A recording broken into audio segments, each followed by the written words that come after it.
Are you looking for an affordable and an easy to use personal space RF bug detecting tool that will help you find hidden cameras and audio recording devices in your hotel room, Airbnb, or even in your house? Or are you looking for a device that can help you find a GPS tracking unit on your vehicle? In this video, I'm going to do a quick review and tutorial on the KT9000 from Night Security. Now, right off the top, let me say that Night Security is not a sponsor of this channel. However, they did send me the KT9000 and asked me to do a review on it, and that's what I'm going to do right now. But they're not paying me for this review. This review is my real thoughts, my real feelings about the KT9000. The first thing I want to say about the KT9000 is this is what I would refer to as a personal space RF detector. But it has some pretty cool features to it that many of the other ones out there don't have. Let's really quick first go over the functionality of the KT9000 so you're familiar with how to operate it. Now, on the top of the device, you're going to notice two ports here. One is for the RF detection antenna, and the other one is for the magnetic detection probe. Now, the first thing I want to say is never plug in your antenna or the probe while the unit is turned on. And also, don't try to use both the RF detection and the magnetic detection at the same time. It won't work. This video is sponsored by OREP Insurance and Working PI Magazine. OREP is a leading provider of private investigator liability insurance.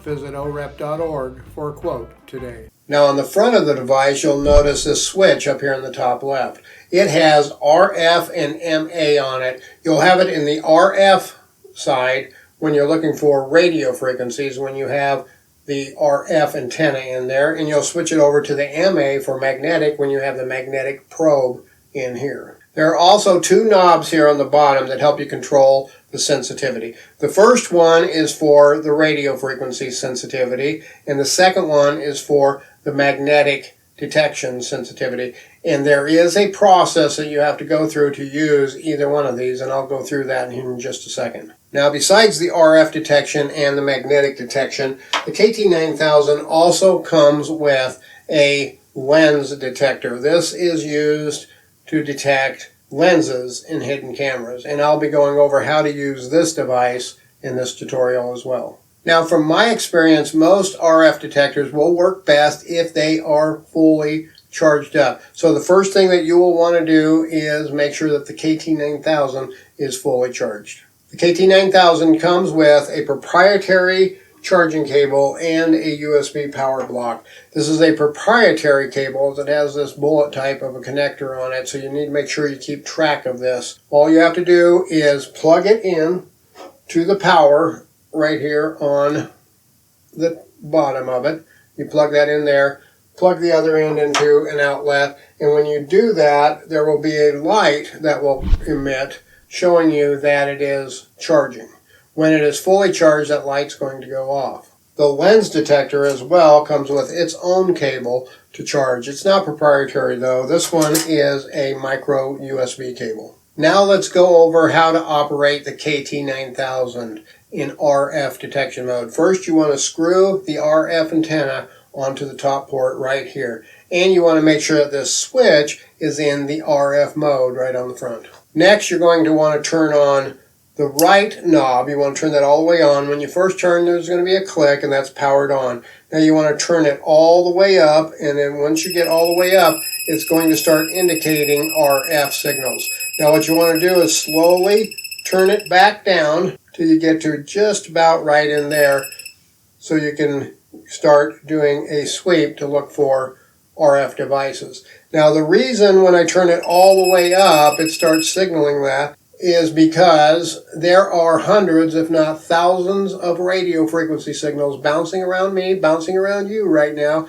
that you aren't aware of. And when I turn that all the way up, well, it's detecting all of those signals. So I can turn that sensitivity down, so then it's only going to be alerting me to something that's nearby. Now, it's also always a good thing to make sure that anything in the area that might be emitting an RF signal, such as a Bluetooth earpiece, a smartwatch, your router, a smartphone, anything like that is turned off. So now you can actually start sweeping a room, and you just want to go methodically throughout the room, sweeping over everything that may possibly contain something that is transmitting a signal. As you can tell, when I get closer to my smartwatch, it's going to start detecting that RF signal. I can also move it over here closer to this Bluetooth mouse, and it's going to tell me that there is a signal there as well. So it's picking up Bluetooth, it's picking up Wi-Fi, it's picking up just about any RF signal out there.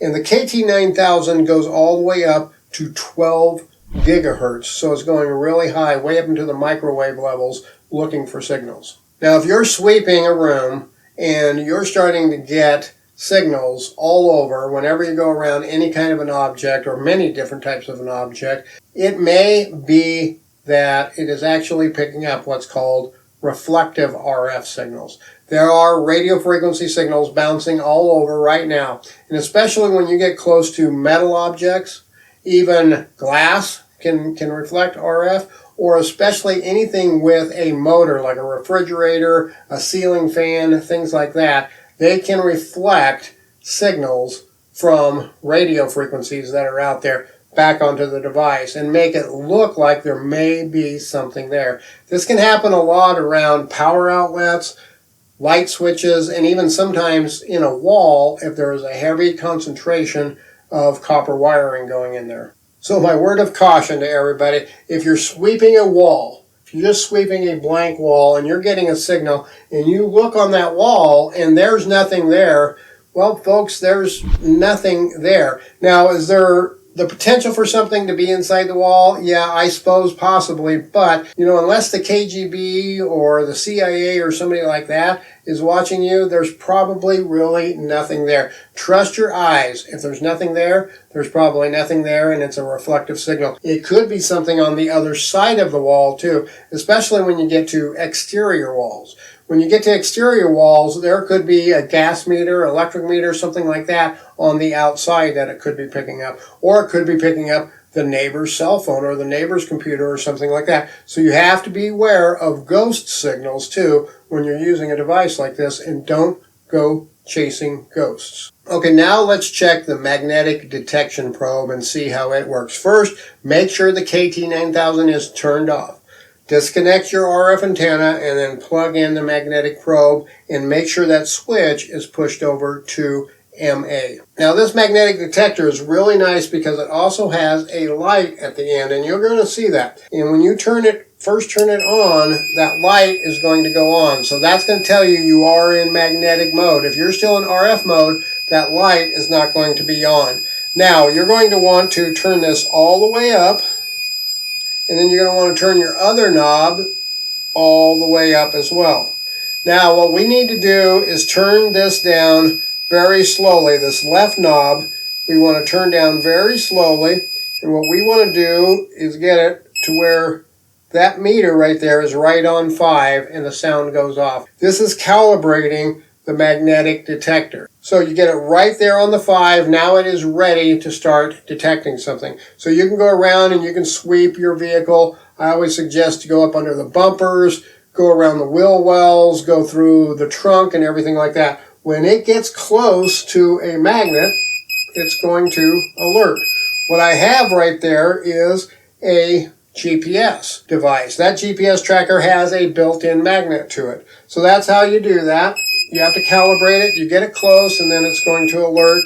And of course it has that light to be able to let you look around at everything. Now let me tell you, when you're sweeping with a magnetic detector, and in my TSCM company we have multiple different magnetic detectors that we use. This is one of them that we can pull out and use, plus we have other ones. But you have to be very careful with using these, because not only will they detect a magnet in a GPS unit like this one has a magnet, so you can just stick it on there. It will also detect any other magnet. And most of the newer cars today, they will have magnets in the brake systems around the wheels. So if you're checking around that wheel well, you may start to get a lot of signals in there. You may start to get them underneath seats, because a lot of times there's magnets in those electronic seats and things like that. So you have to be very careful. And when you're getting an alert and you find something that may actually be a magnet, and you can just take another piece of metal and start putting it up against things to see if it attracts to it, make sure before you start ripping things out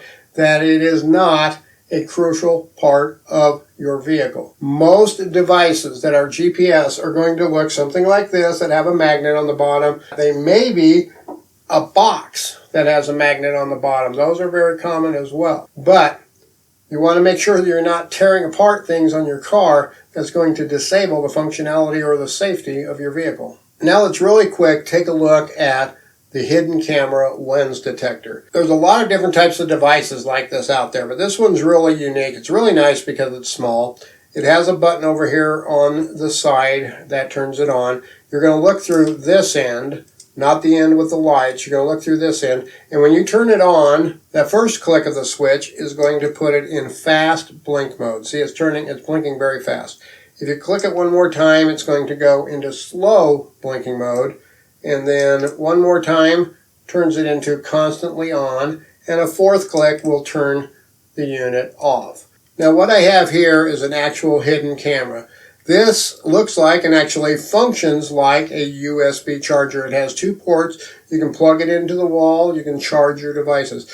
But if you look right down here, there's this little bitty tiny hole right here. That's where a hidden camera is. Now if I switch the camera lens finder over, I'm going to put it on the slow blink, and I look through here, I can see that camera. It is actually a bright reddish metallic, and I can go quite a ways away and I can see it, and I can get it pretty good angles away from it and still see it as well. Now that's going to depend on how far that camera is recessed in as to how far up and down, what kind of an angle you'll be able to see it. And it's actually a lot clearer when you're doing it yourself, but this is a very handy little device because not all cameras are transmitting. This little one here actually does transmit Wi-Fi, but it can be turned off, and it has internal storage, so it could be sitting plugged in and recording video for hours and hours and hours, and even days upon days. And there's a lot of them like that. They make them in clocks, in stuffed animals, and just about anything. So having that lens detector is a real big plus to trying to find something like this. Now something else I want to caution you on with something like this is just because you see a flashing light in there, it does not necessarily mean it is a camera. It means it could be a camera. And here's a really good example, and I actually ran into this with a bug sweep that we did just like last week. And I've run into this a lot of times. They actually make smoke detectors with hidden cameras in them. They'll have an extra little hole. So when we're doing a bug sweep, we're looking to see if there's an extra little hole. Well, we saw a smoke detector that didn't match the other ones in the house, and it had that little hole, so we started to get suspicious. And I got the lens detector out, and I looked up, and sure enough in there was a flash right there. So we take it down, we carefully dismantle it, and I look in, and lo and behold, right where that hole was, right where that flash was, there was a reset button. So it's not always a camera. It could be something else. It could even be a piece of electronic that you'll see through one of the vents in there. So you want to make sure when you do see a possible device like that, you want to inspect it very carefully, and if possible, take it apart and inspect it to see if there's a camera actually inside it. Now another cool feature for the KT9000 is it will actually detect EMF signals, or signals like what might come out of your microwave oven. Now, a word of caution with that. Just because there's EMF emitting from your microwave does not mean it's dangerous. This is not something that's going to tell you how healthy the environment is, or how safe the environment is, or how not safe it is. It's just going to tell you that there is a signal. If you want to do that, you want to have your RF antenna on. You want to have it turned off. Put in the RF antenna, then you're going to turn it all the way up. You're going to do the exact same like you're going to go out and you're going to sweep something. You're going to turn it all the way down, and then when you get close to a microwave, and you can just go to your microwave, put in a glass of water or something like that, and then turn it on, let it sit there in microwave for 30 seconds, and put this closer to the microwave, and it's going to go off. And then you can start to walk away, and you can see how far you have to go for those EMF signals to disappear. Keep in mind, they can go a very long ways. If you're worried about it from a safety standpoint, you probably need to get somebody in that can measure EMF from the standpoint of how dangerous or how safe it is. So that is the KT9000 RF personal space detector. What are your initial thoughts? Let me know down in the comments below. Well, my personal thoughts, as a personal space RF detector, I think this is a pretty good device. I have tested a lot of the cheaper devices out there, and this one has a lot of features and a lot of capabilities that make it more appealing to me as a personal space RF detector. This is not, I repeat, not a professional piece of TSCM or technical surveillance countermeasures equipment, but from a personal standpoint, if you just need to check something really quick and make sure that the space is probably clean, this is probably one of the best devices out there for that. Now, it's fairly heavy duty. It's made of this aluminum alloy. It is very heavy duty. It's not some cheap plastic.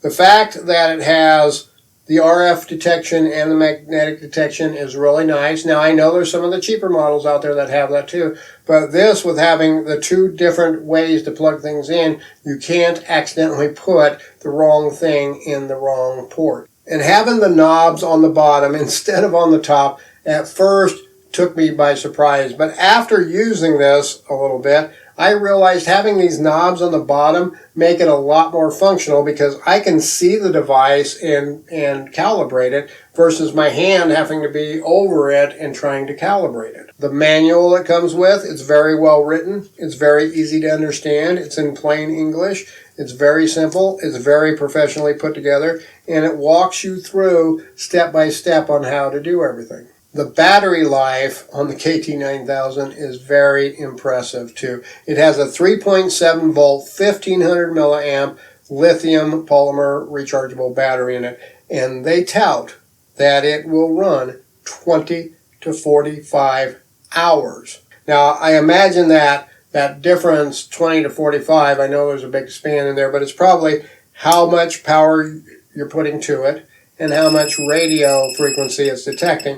If it's always detecting radio frequencies, it's probably going to shorten, but that's pretty impressive at 20 to 45 hours on a charge. Night Security is the distributor for this here in the United States, and that is a US-based company. I believe they're out of Chicago, and they even offer a lifetime warranty on the KT9000. But if I had to make up a wish list, here are some of the things that I would ask for on it. First, get away from the proprietary charging cable. That's one more cable for me to lose, and trust me, I can lose a lot of cables.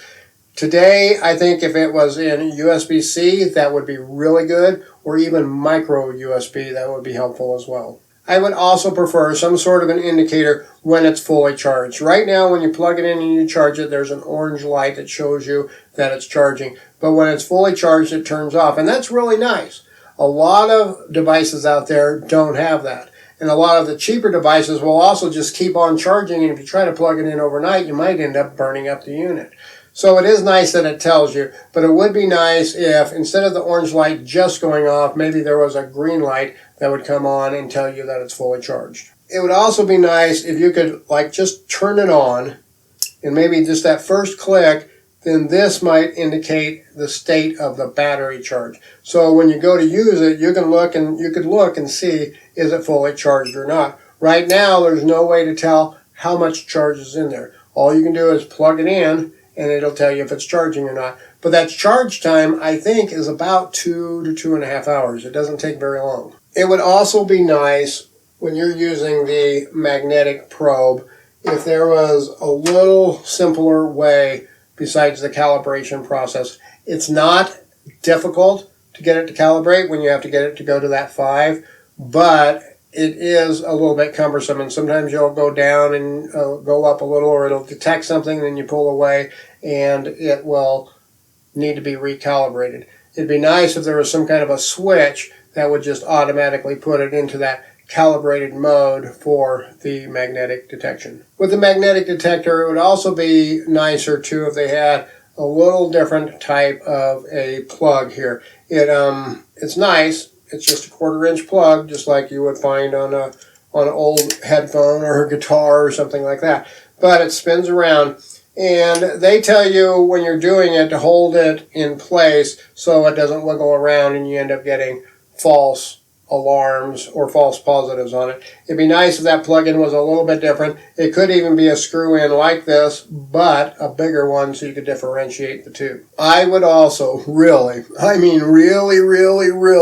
a way to be able to turn the sound down. So when you're trying to use the device or calibrate the device, you don't have that alarm going off all of the time. It'd be nice if you could turn the volume down, if you could turn that sound off, and if it had vibration or haptic feedback. That'd be really good in a unit like this. Now, something else that you can use the KT9000 for is just as a static RF analyzer, especially with that 20 to 45 hour battery life. That's really nice. So you could turn it on, get it calibrated to where it's just not quite detecting anything, and you can sit and you can listen for anything that might possibly make it go up. It just saw there, you saw a couple of blips. Now I have around my office a lot of different wired and wireless cameras. Right now I have them turned off, so the wireless ones, so this will work a little bit better. But it will sit in my office and actually blip every 30 seconds every time I start to get a signal. But if you used it like this and you were just going about your everyday work, or if you're in a hotel room and you start to unpack everything, then you do a physical inspection of everything, you could have it and it could tell you if there's possible RF signals that are coming in. Now when you do that, you have to be aware, if a car drove by right out back here and somebody was talking on their cell phone, that's probably going to trip this because it has pretty far extension on that RF, but it's another way to use it. Now I know I have a really long wish list, and I have that on every device that I have that I use for TSCM or for anything else for that matter. Don't get me wrong, this is a very good personal space RF detector, probably the best in the lower dollar value range out there. It's very heavy duty, that aluminum. It's really nice. The battery life is really nice. The sensitivity adjustment and the ability to be able to sweep is really good. And the lens detector is a huge plus, especially having that as a secondary one. A lot of them will have it built in there, and that gets a little more awkward, but having this as a secondary one is really, really nice too. The price point is also absolutely wonderful as a personal space RF detector. I'm going to leave a link down below, or you can just go to my website, freeprivateinvestigatortraining.com. You can go to the menu up in the top right, go to the PI gear, then go to the bug sweep section, and I will have this in there if you want to get more information or if you want to buy one. Now, that is an affiliate link. I do make a wee bit of money if you do happen to purchase one. But I would say if you're looking for a personal space RF detector that you can afford, check out the KT9000.